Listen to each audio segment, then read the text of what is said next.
우리는 지난주 창세기 2장에서 있는 그 두 나무에서 난 두 노선, 그 두 노선이 두 나무로부터 시작이 되고, 그리고 그 끝 곧 종점은 계시록 20장의 불못으로, 그리고 21장과 22장에서는 새 예루살렘으로 종결되는 것을 보았습니다. 이 두 노선은 말이죠, 하나님의 보좌로부터 나오는 두 줄기, 두 강물이 있어요. 하나는 곧 생명수가 흐르는 강이고, 또 하나는 불의 강물이다. 생명수의 흐름은 곧 하나님께 속한 이 적극적인 것들, 그것들을 살리고 새롭게 할 뿐만 아니라, 반면에 이제 불의 흐름은 소극적인 것, 심판 안에서 불못으로 모든 것들을 쓸어 넣어버리는 그런 심판의 불의 강물이라는 것을 또 알 수 있습니다. 우리는 이 두 노선, 그 두 흐름 안에서 생명의 노선과 그리고 그 생명의 흐름의 노선을 볼 수가 있고, 그 다음에는 우리가 사망의 노선에서 불의 흐름을 볼 것입니다. 과연 우리는 어디에 있으며 어디로 가고 있고, 그리고 어느 길에 있는가? 생명의 노선에 있는 믿음의 선진들, 이제 우리가 지난주에 이제 이 아벨로부터 아브라함까지 봤습니다. 모세로부터 믿음의 선지들을 통해서 우리 자신을 점검해보는 기회, 그리고 귀한 시간을 갖고자 합니다. 지난주에 말씀을 드렸다시피 아벨의 생물은 독특했다는 구속을 통해서, 그래서 구속의 그 방법을 통해서 하나님의 노선에서 곧 하나님을 접촉을 했다. 그러니까 아벨이 하나님을 접촉하는 것은 구속 안에서 제사를 드림으로, 곧 다시 말씀 예배를 드림으로 하나님을 접촉했다는 것을 알 수가 있습니다. 가인은 말이죠, 자신의 방식, 자신의 지식, 자신의 힘, 곧 다시 말씀드리면 지식의 노선에서 자기가 발견한 대로, 그래서 하나님께 제사를 드렸지만은 아벨은 곧 구속 안에서 듣는 복음 그대로 순종해서 그 말입니다. 그래서 하나님께 양을 제물로 드리는 그런 예배를 드렸다. 이 상황을, 이것을 유추해 보면 우리는 그냥 알 수 있는 것이 뭐예요? 아담과 하와와 그 다음에 이 두 아들로 이루어진 가정, 최초의 가정은 곧 복음의 가정이었고, 그리고 믿음의 가정이었다. 아담과 하와는 하나님께서 양의 가죽을 입힌 그 구속을 그 자녀들에게, 자식들에게 전했고, 그리고 그 전함을 받은 이 아벨은 믿음으로 순종해서 하나님께 구속 안에서 제사를 드린 것을 알 수 있습니다. 우리는 또 사장에 가서 보면은 이 두 번째 세대가 아니라 첫 번째 세대는 아담과 하와죠. 두 번째 세대는 이제 아벨과 가인이고, 세 번째 세대는 셋이고, 네 번째 세대는 에노스입니다. 4장 25절 26절에 보면은 셋을 낳았는데 아벨 대신에 한 씨를 주었다 그랬거든요. 그래서 한 씨인 이 셋 안에서 에노스를 만납니다. 에노스를 낳습니다. 그때부터 하나님의 이름을 불렀는데, 그때 많은 사람들이 불렀다 그랬거든요. 하늘의 씨가 이제 많은 씨를 낳아서 하나님을 부르는, 하나님께 속하는 백성들을 낳아서 그들이 모두 하나님의 이름을 부르기 시작했다. 이와 같이 구속 안에서 하나님을 부르며 하나님께 영광을 돌릴 뿐만 아니라 접촉을 했던 그러한 선진들의 이 놀라운 믿음과 그리고 예배를 통해서 에녹은 말이죠, 그것을 이제 온전히 고스란히 물려받습니다. 그들 또한 생명 노선 안에 있을 때 주님의 이름을 부르고 그 구속 안에서 주님과 만나고 뿐만 아니라 주님과 함께 300년 동안 동행을 했다는 것에 주안점을 여러분 두셔야 돼요. 우리는 예수 그리스도를 믿으면서 그리고 예수 그리스도의 생명 안에 생명의 길 안에 있다면서도 주님과 동행하는 것은 도외시하는 것이에요.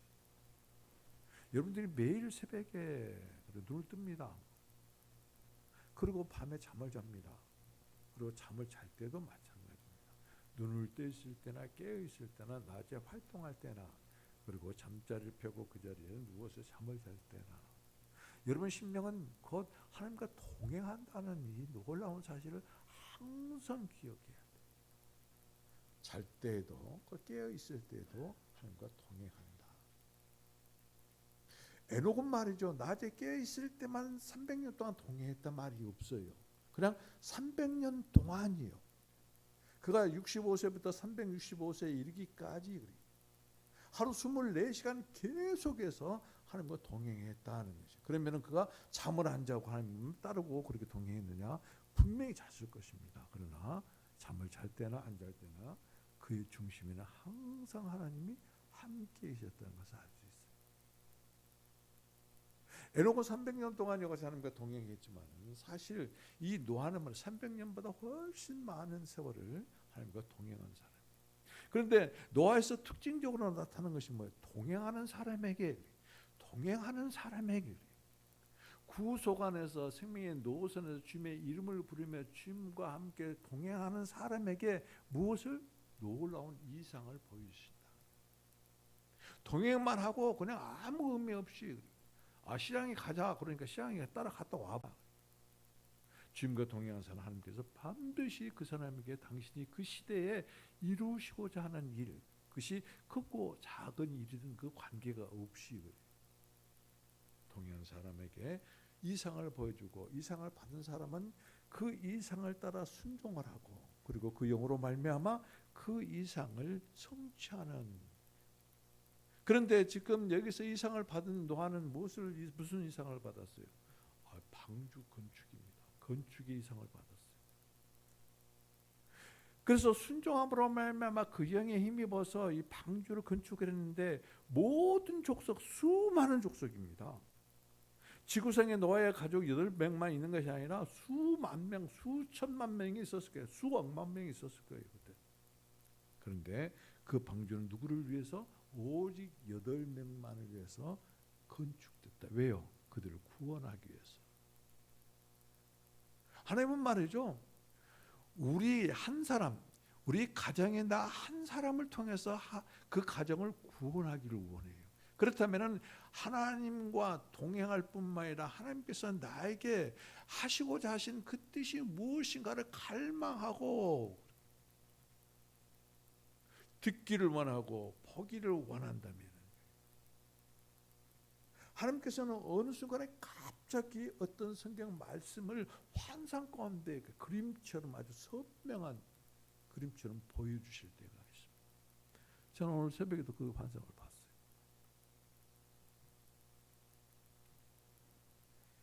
그래서 우리들은 말이죠. 주님의 구속 안에서 생명 그 길 안에서 주님의 이름을 부를 뿐만 아니라 주님 이름 불러야 돼요. 정말로 주님 이름 부르십시오. 맨 처음에는 목소리로 부르더라도 계속해서 영으로부터 터져나오는 그 음성으로 주님을 부르어야 되겠다. 영으로부터 주님을 이름을 불러야 되겠다. 이런 인식을 가지고 계속해서 주님을 부르세요. 훈련입니다. 그럴 때 주님께서는 우리와 함께 하시고 그 주님의 임재가 우리와 함께 동행하시는 놀라운 체험을 할 뿐만 아니라 하나님께서 이제 노아를 시대에서 노아 시대에 이루시고자 하는 이상을 보여줬고 노아는 그 이상을 받고 이상을 따라서 순종함으로 방주를 지었고 그 방주에는 오직 온 인류 가운데 8명만 들어가는 놀라운 그런 사건을 우리가 성경을 통해서 볼 수 있습니다. 아브라함은 말이죠. 지난주에도 말씀드렸지만 처음부터 믿음의 거장이 아니었어요. 그런데 아브라함에게 하나님께서 어떻게 나타나셨느냐? 영광 중에 나타나셨다. 영광 중에 아브라함을 갈대아우르에서 불러내셨어요. 그리고 가나안 땅으로 가라가 이와 같이 명령을 하시면 어떤 지침도 어떤 준비물도 가지고 가란 말이 전혀 없습니다. 그냥 아브라함은 순종을 했어요. 곧 영광의 하나님이 내비게이션이고 영광의 하나님이 나침판이었다. 인도자였다.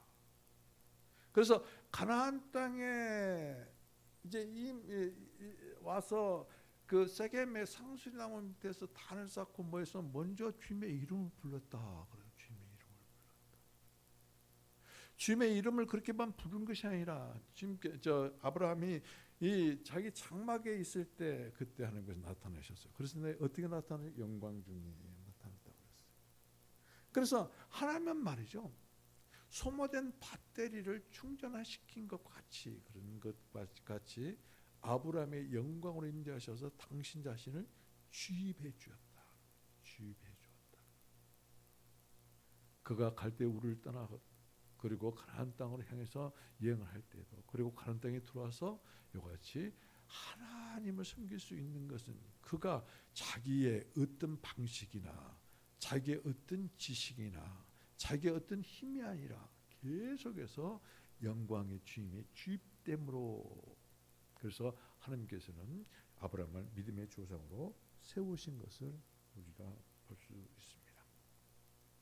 창세기는 말이죠. 그런데 요셉이 이제 유언을 함으로 그러므로 이 관이 닫힐 때 창세기가 마감이 됐다 그럽니다.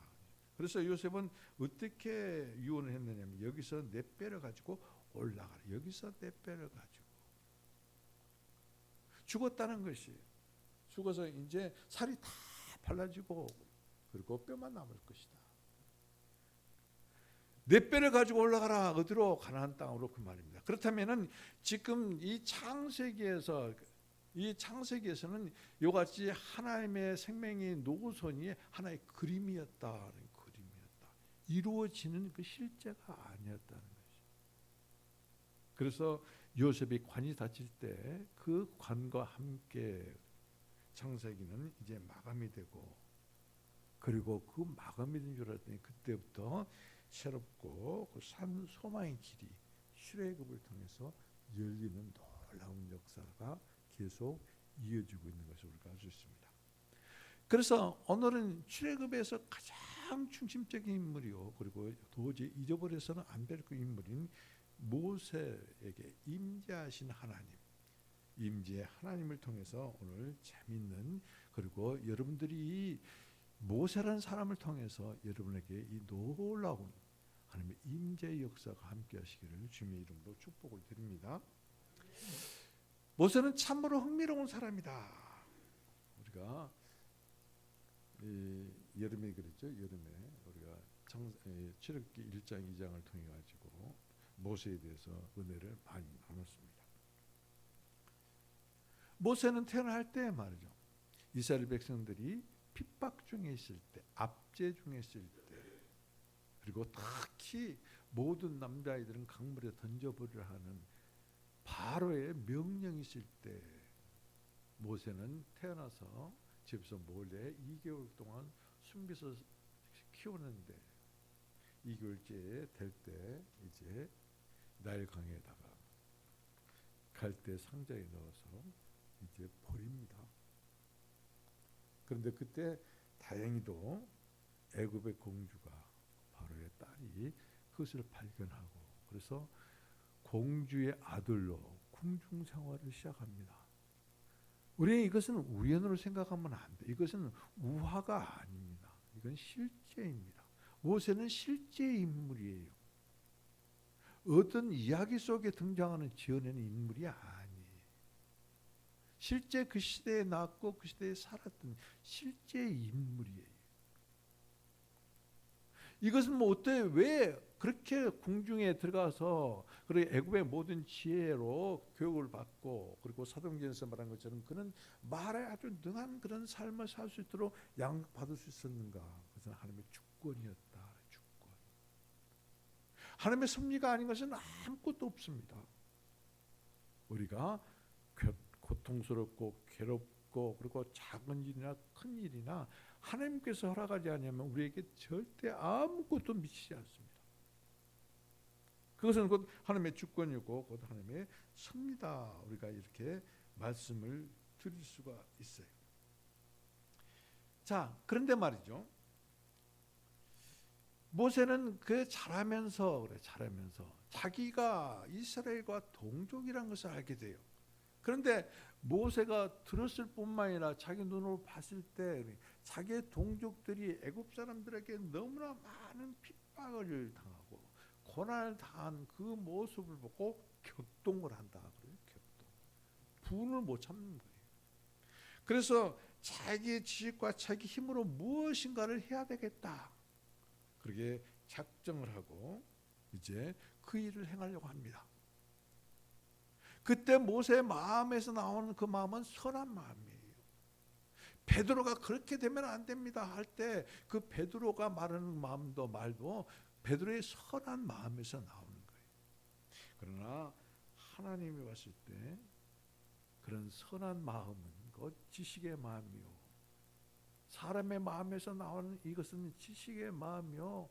곧 사망의 마음이다.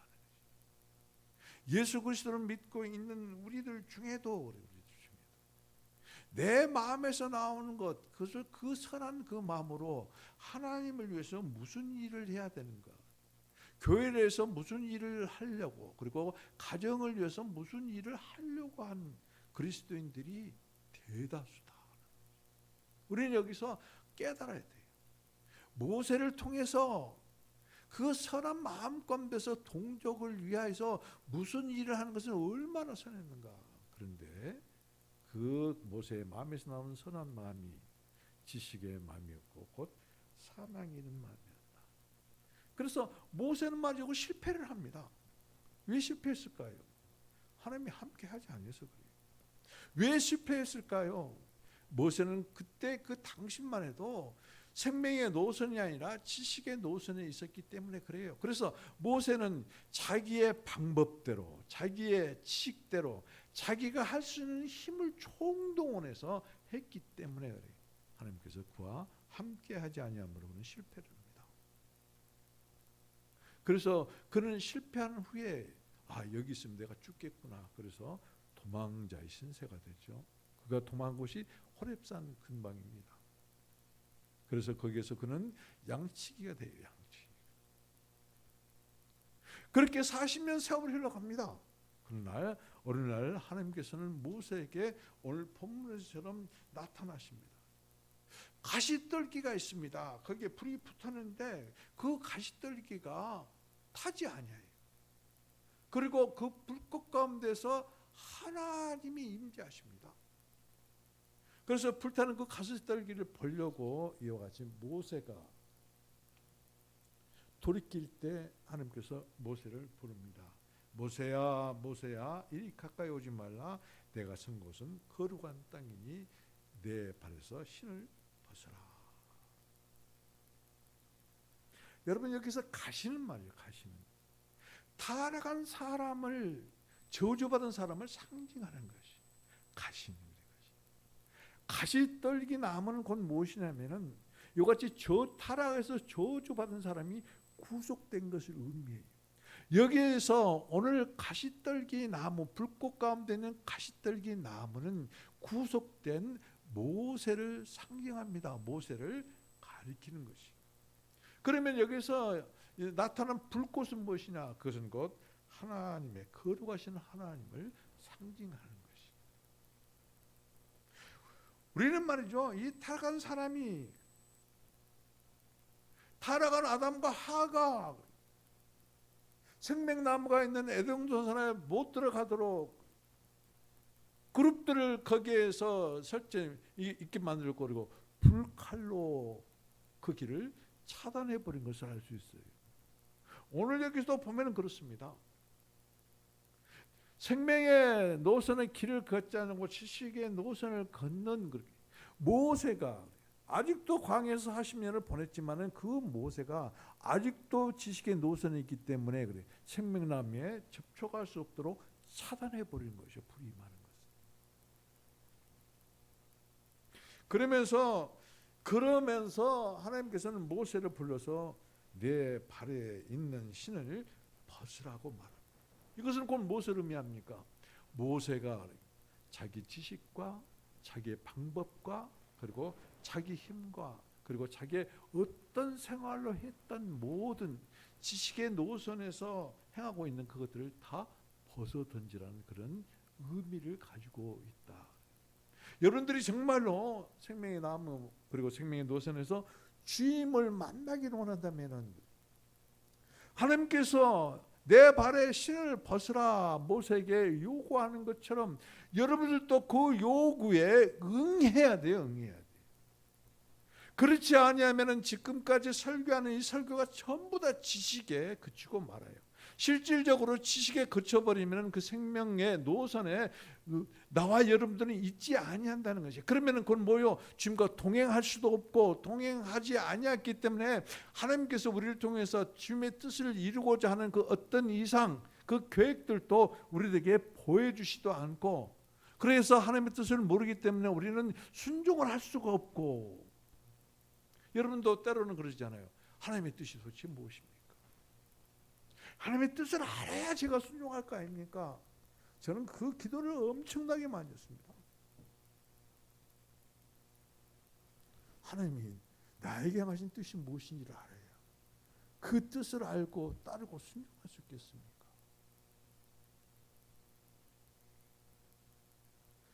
우리는 말이죠. 그냥 이 상식적으로요. 상식적으로. 이게 하나의 말씀을 상식으로 받아들이는 거예요. 상식으로. 상식의 지식은 아무 의미가 없습니다. 그것은 지식 노선에 있는 세상 사람들과 똑같은 것이. 벗어야 돼요. 여러분의 힘을 벗으십시오. 여러분의 지식을, 여러분의 방법을. 가인과 같은 방법 쓰면 안 돼요. 하나님이 받지 아니했잖아요. 가인의 방법으로 하나님을 접촉하려고 했더니 하나님은 그와 동행하지 아니했잖아요. 아벨의 방법이 복음대로 구속 안에서 주님을 접촉했더니 만나주시고 받아주시고 여러분 아벨 따로 셋과 에노스 따로 에녹 따로 노아 따로 보지 마세요. 하나로 보세요. 그럴 때 설교의 말씀이 정리가 돼요. 그래서 어느 지경까지 이를 것인가 그것을 알 수가 있어요. 나도 믿음의 사람이 되기를 원합니다. 믿음의 주여 우리를 온전케 하신 예수 그리스도만 바라보기를 원합니다. 주님의 그 너머에 십자가의 너머에 주님께서 보시는 그 영광을 나도 바라보기를 원합니다. 그러기 위해서는 제게 믿음이 필요합니다. 그러면 영광 가운데 임하신 믿음의 주님으로 자꾸 주입되어야 자꾸 주입이 되어야 믿음의 사람이 될 수 있고 믿음을 통해서 하나님께서는 하늘에 신뢰하는 것 다시 말씀드리면 하나님께 속한 모든 것들을 우리들에게 공급하시지 믿음이 없는 사람 그 믿음 때문에 오늘 또 임재 가운데 하나님의 임재가 불꽃 가운데 모세에게 임한 것을 우리가 알 수 있어요.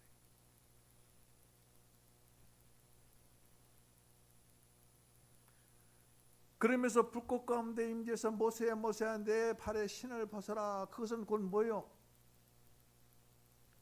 그것은 곧 가시나무인 모세. 다시 말씀드리면 가시나무에 거룩한 불이 임하는 것처럼 내가 구속을 받았지만은 거룩한 불로 임해야 거룩한 그 모습으로 그 심령으로 하나님을 접촉할 수 있다. 우리는 자꾸 나는 구원받았네 그런데 구원받은 후에 돌이켜서 그래요. 주님을 향하고 생명이신 주님으로 말미암아 하나가 되어지는 그것은 절대 바라보지 아니에요. 구원의 궁극적인 것은 뭐예요? 그 생명으로 우리가 변화되어져서 어느 정도까지 변화되어지느냐 예수 그리스도의 형상에 이르기까지 그 말이에요. 이것이 믿음의 주를 바라보는 사람들의 모습이에요. 심령이에요. 우리의 힘과 노력으로는 절대 주님의 형상으로 회복될 수 없습니다. 주님의 형상에까지 이를 수가 없어요. 믿음으로 주님에게 엎드려서 기도가 간구할 때 하나님께서는 우리를 주님의 형상으로, 그래서 회복되는 형상에 주님께서 나타내십니다. 영광으로. 임재의 주님이 나타내시는 것이, 여러분의 모습 가운데, 여러분의 얼굴 가운데서, 여러분의 삶 가운데서, 여러분의 하는 행위, 그리고 일 가운데서 주님이 나타나시기를, 내가 임재 안에서 내가 타이핑을 하고, 임재 안에서 누구를 만나고, 임재 안에서 어떤 일을 하고 있는가. 내가 언제 주님의 임재 교통하고 내가 바느질을 할 수가 있고, 언제 교통하고 타이핑을 할 수가 있고, 내가 언제 교통하고 시장을 갈 수가 있고, 내가 언제 주님과 임재 안에서 빨래를 할 수가 있고, 두 가지 일을 다 못합니다. 사람은 그렇게 만들어 놓지 않았습니다. 하나님이. 말을 못하면 다행이야. 말은 청소년처럼 잘해. 해보세요. 되는가 안 되는가. 돼요. 얼마든지 돼요. 그렇기 때문에 누구를 만날 때 주님 들으십시오 그러면 주님이 들어요. 내가 들어서는 아무런 의미가 없습니다.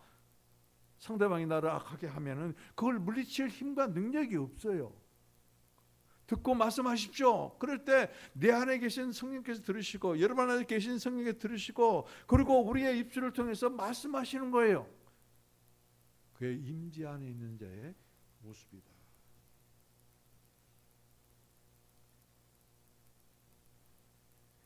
모세가 말이죠, 가시떨기 나무에 임재하셨던, 불꽃 가운데 임재하셨던 하나님을 만난 그곳에서, 그것이 호렙산이고 그것이 시내산이에요. 그곳에서, 그래, 그곳에서 출애굽한 후에 시내산에서, 이 산에서 하나님께서 부르니까 그가 올라가서 40일 동안 하나님 임재 안에 있을 때 그가 어땠습니까? 주님의 영광으로 주입되니까 그 얼굴에서 영광이 빛이 막 나기 시작했어요. 그런데 산 아래서는 어떤 짓이 일어났는가? 금송아지를 만들어서 그 송아지를 경배하는 우상 숭배가 벌어지고 있을 때,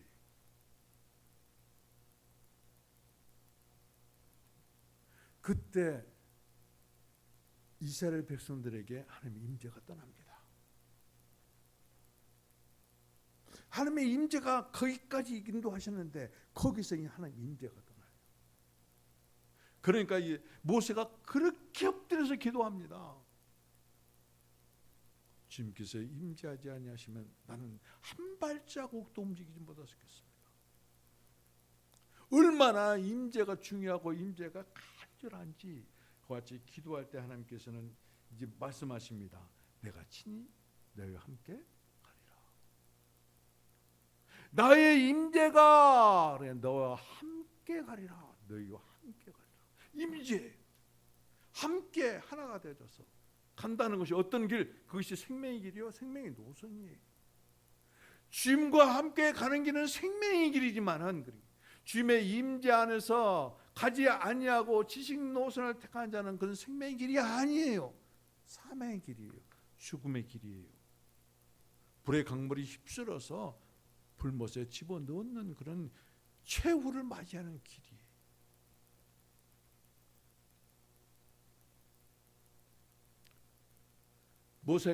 노아가 주님과 동행하면서 건축의 이상을 본 것처럼 모세도 건축의 이상을 봅니다.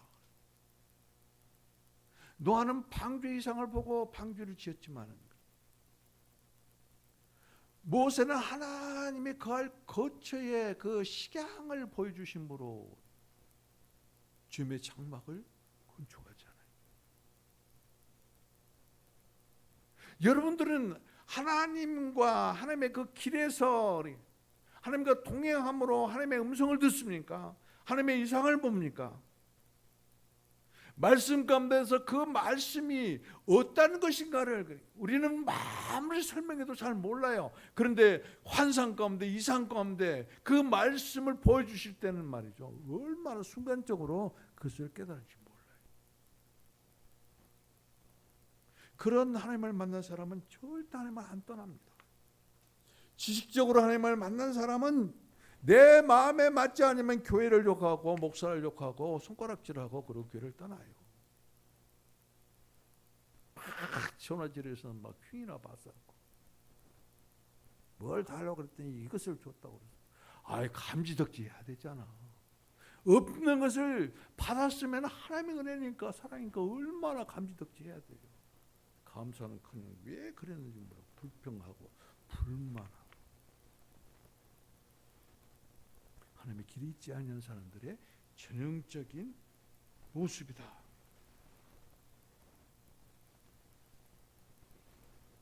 저는 말이죠, 설교를 준비를 하면서 주님의 임재를 많이 누려요. 그리고 지금 이와 같이 설교하는 중 그리고 찬양 중에 주님의 임재를 누리기 때문에 아까도 제가 말씀을 드렸지만 떠난 자 위에 그 영이 함께하여 주시고 함께하지 못한 사람 위에 그 영이 함께하여 주시고 이것을 알지 못하는 그 영혼을 주님께서 함께하여 주셔서 가득 채워지는 그런 환상. 그러니까 찬양할 때 기분이 좋은 거예요. 힘이 나는 거예요. 그리고 제 몸 안에 계셨던 그 영광이 막 비추는 것. 그래서 살만 나는 거예요. 그래서 목회할 맛이 나는 거예요. 현상 그리고 현실은 그것이 안 이루어졌지만은 영광의 주님이 우리 가운데 임재하시고 그 영광의 주님이 내 안에서 그 빛을 여러분을 향해서 비추시고 발산할 때 그때 모습 가운데 그 환상 가운데 나타나는 그 영혼들.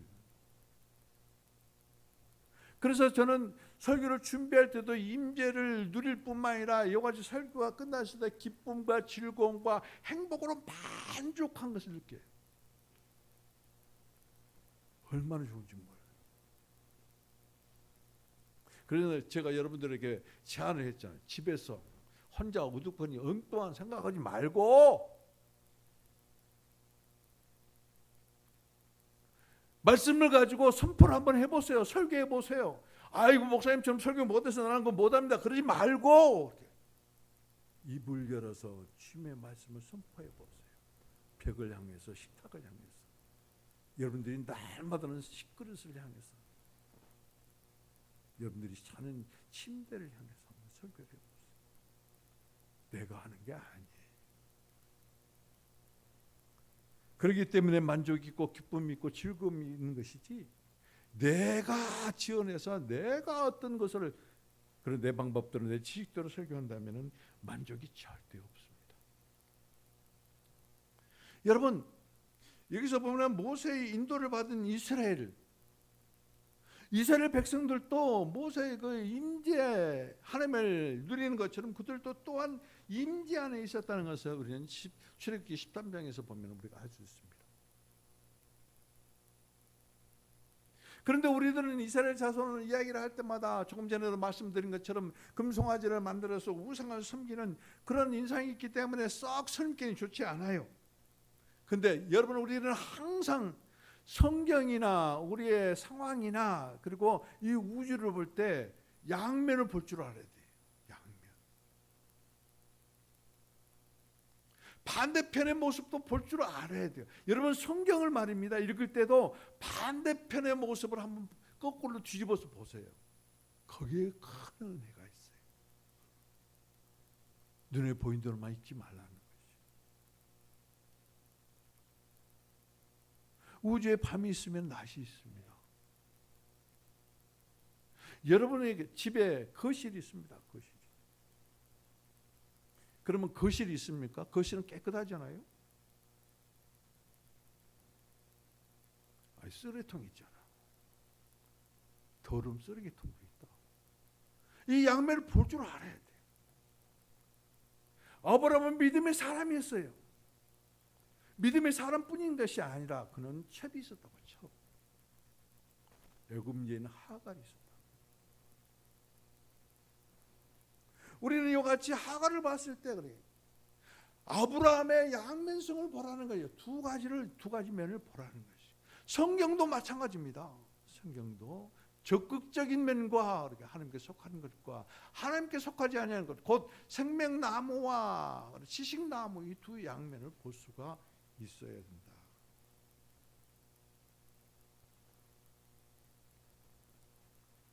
그래서 출애굽기 13장 21절 22절에 보면은 무슨 말씀이냐면 여호와께서 그들 앞에 가시며 낮에는 구름 기둥으로 그리고 그들의 길을 뭐요? 인도하시고 밤에는 불 기둥으로 그들에게 비치사 낮이나 밤이나 진행해 계시니 낮에 있는 구름 기둥 밤에는 불 기둥이 백성 앞에서 떠나지 아니했다. 자, 그러면 봅시다. 이스라엘이 온전했느냐? 지금 이제 여기 출애굽기 13장은 말이죠, 광야 시대예요. 이 시내 산에 도착하기 전까지 얼마나 불평을 했는가. 홍해를 건너기 전에 왜 우리를 여기까지 와서 다 몰살시키려고 그러는가. 홍해를 건넌 다음에는 왜 쓴물을 줬느냐, 왜 물을 안 주냐, 왜 고기를 안 주느냐. 얼마나 불평하고 불만. 그런 패역한 이스라엘 백성들, 그건 죽어야 마땅해야 돼요. 그럼에도 불구하고 하나님은 구름 기둥과 불 기둥으로 그들을 인도했다. 왜 구름 기둥이 필요해요? 광야 사막길을 갈 때 그 10개 죽어요. 복사해를 죽습니다. 숨막혀 죽어요. 그래서 구름 기둥으로 그늘을 만드시고. 왜 밤에는 불 기둥입니까? 물론 그 밤에도 행진하기 때문에 길을 밝히기 때문에 그래요. 그러나 그것보다도 사막은 추위에서 얼어 죽어요. 기온차가 너무나 많아요. 그래서 추위로부터 그들을 지키기 위해서 이런 은혜, 이러한 임재를 그들이 누릴 만한 자격이 있는가? 없다는 것이. 그러면 우리도 여기서 희망이 있어요. 소망이 있어요. 우리가 하나님의 임재 하나님을 누릴 자격이 있는가? 없어요. 그런 자격을 가진 사람은 이 지구상에 한 사람도 없어요. 그럼에도 불구하고 지금도 주님께서는 우리 가운데 임재하셔서 우리를 이끄신다, 인도하신다. 인도하실 뿐만 아니라 지키시고 보호하신다. 그 하나님을 우리가 봐야 돼. 나의 양면성을 봐야 돼. 하나님은 어둠이 없습니다. 그는 밝음만 계시. 그리고 생명만 있습니다. 사망이 없습니다. 그런데 우리에게는 이와 같이 양면성이 있다. 적극적인 면과 소극적인 면. 예수 그리스도를 믿으면서 세상 지식, 세상 방법으로 살아가려고 하는 못된 그런 속성이 있음에도 불구하고 주님께서는 오늘도 우리들에게 성령, 구름은 곧 성령을 의미해요. 하나님의 영광이 지금 우리들 위에 임하셔서 우리를 이끄시고 인도하신다. 그런데 우리는 어떻게 생각합니까? 내가 잘해서, 내가 잘나서, 내가 그만큼 미리서 예비했기 때문에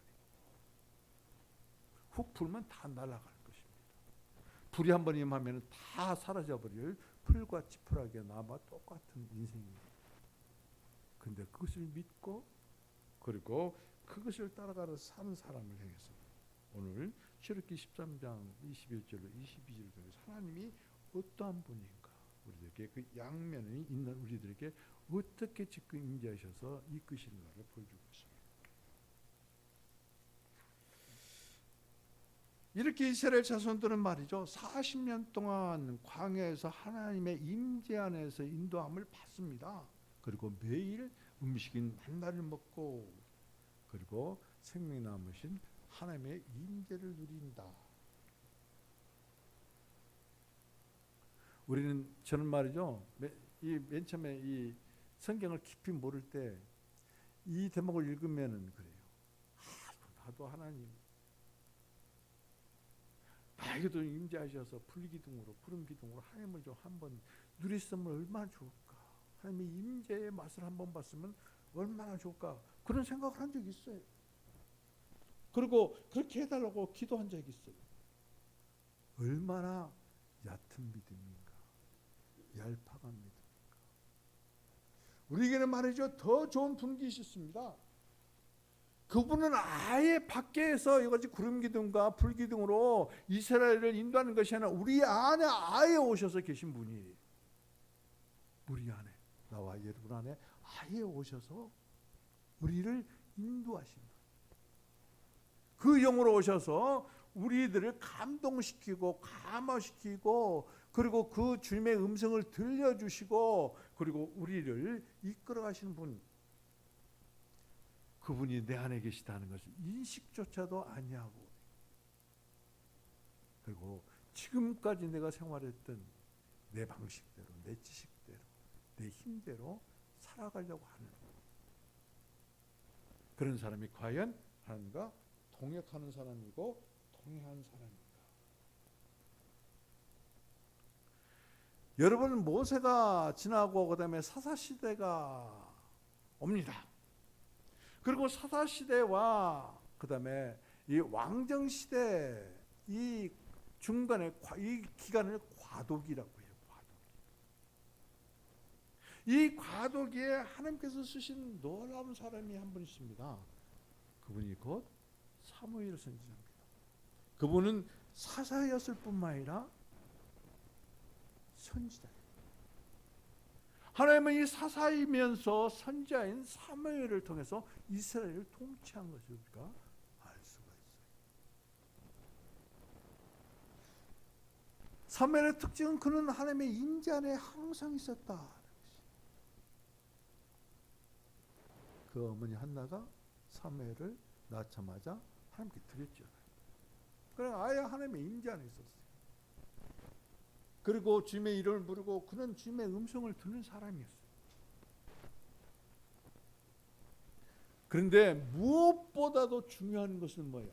사무엘은 백성들을 위해서 기도를 쉬지 아니했다. 기도를 쉬는 것은 범죄이기 때문이다. 백성들을 위해서 범죄하지 않기 위해서 기도를 쉬지 않고 했다. 이건 중보예요. 이 말씀을 제가 묵상하는데 하나님께서 쉽게 깨닫게 해주시더라고요. 이 중보는 뭐예요? 사람을 살리는 거예요. 인공호흡하는 거예요. 인공호흡. 하나님은 나에게 그렇게 깨닫게 해주시는 거예요.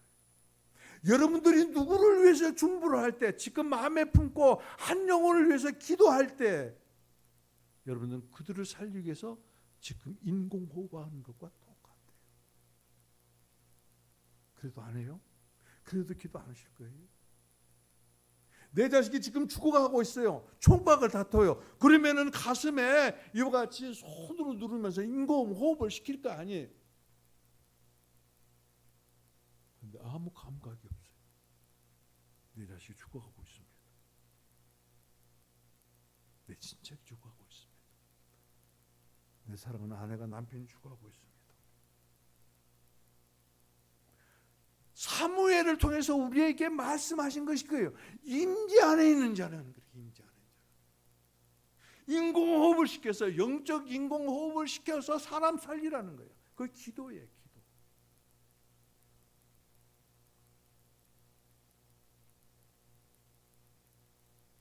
그 사무엘이 말이죠.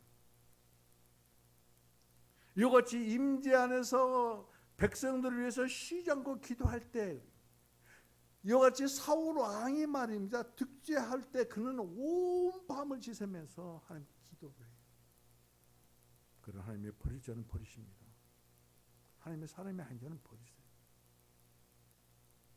그러나 사무엘은 그 과도기에 하나님께서 쓰시는 놀라운 사사였고 그리고 선지자였다.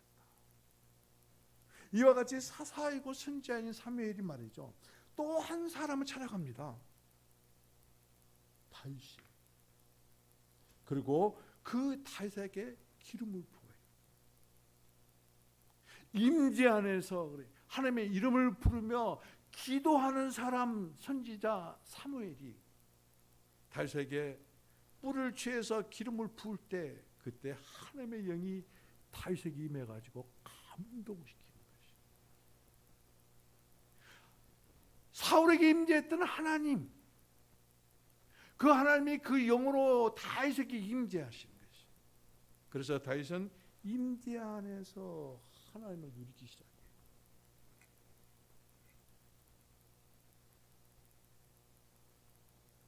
다윗은 말이죠. 여러 가지 기름 부을 당시에 어린 소년이었습니다. 골리앗이 여러 가지 이스라엘을 침범을 했을 때 다윗이 군복을 입고 가려고 했더니 그 갑옷이 안 맞아요. 얼마나 컸든지. 이게 소년이었어요. 그런데 그가 사울에게 이렇게 말합니다. 사자와 곰의 발톱에서 살려주신 하나님, 제가 지금 하나 블레셋 사람 손에서 이제 나가는데 하나님께서 살려주실 것이다. 이건 뭐예요? 바라는 거예요. 죽이지 않고 살려줄 것이다. 악망입니다. 악망하는 마음, 주님의 임재 안에서 이같이 바라는 마음, 악망하는 마음, 그리고 그대로 이루어 주실 것이라는 그 믿음으로 그는 지팡이 하나, 양치기 지팡이입니다. 목동이 지팡이. 그게 무슨 힘이 있어요? 물매와 돌 5개를 취해가지고 이제 골리앗 앞에 나갑니다. 그것을 보고 골리앗이 조롱을 하죠. 그때 다윗이 뭐라고 합니까? 유명한 말이잖아요. 나는 만군의 여호와의 하나님, 곧 네가 조롱하고 모욕하는 이스라엘 군대 하나님 이름으로 나는 너에게 가노라. 그러면 달려가요. 막. 그리고는 물맷돌을 돌려서 던집니다. 여러분 한번 보세요. 달려가면서 그 물맷돌을 던졌는데, 아니 골리앗의 정중앙 여기에 급소예요. 급소. 거기에 파고 들어갔어요. 파고 들어갔다. 소년 다윗이 아무리 힘이 세다고 그래도 돌을 던졌으면은 그 정확히 거기에 꽂힐 수도 없을 뿐만 아니라 맞고 튀어나왔어야 그게 정상이에요. 누가 했어요? 하나님. 여러분 한번 걸으면서 달리면서 주님의 말씀을 선포할 때 그래요. 가만히 앉아서 정중앙을 조준해서 이 물맷돌을 던져도 맞힐까 말까 한데 달려가면서 그 물맷돌로 골리앗을 쓰러뜨리는, 그것은 하나님의 말씀이에요. 여러분들에게 임하는 말씀이, 여러분이 달려가면서도 선포를 할 때 그 말씀은 놀라운 역사를 이루시는 말씀이에요. 어떤 사람에게? 임재 안에 있는 사람에게. 어떤 사람에게? 기름 부음이 있는 사람에게. 어떤 사람에게? 주를 앙망하고 믿음으로 여같이 행하는 사람에게. 여러분 말씀에 믿음이 있습니까? 만군의 여호와, 내가 모욕하고 조롱하는 이스라엘 군대 하나님, 그 이름으로 내가 너에게 달려가면서 이 물맷돌을 던지노라. 바락으로 던졌을 때 그 거대한 골리앗이 얼굴을 땅에 쳐박고 쓰러졌다.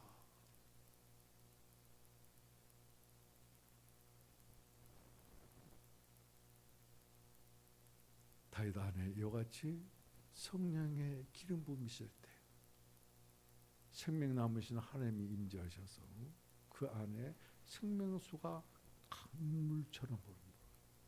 권위는, 권세는, 능력은 생명이 있습니다.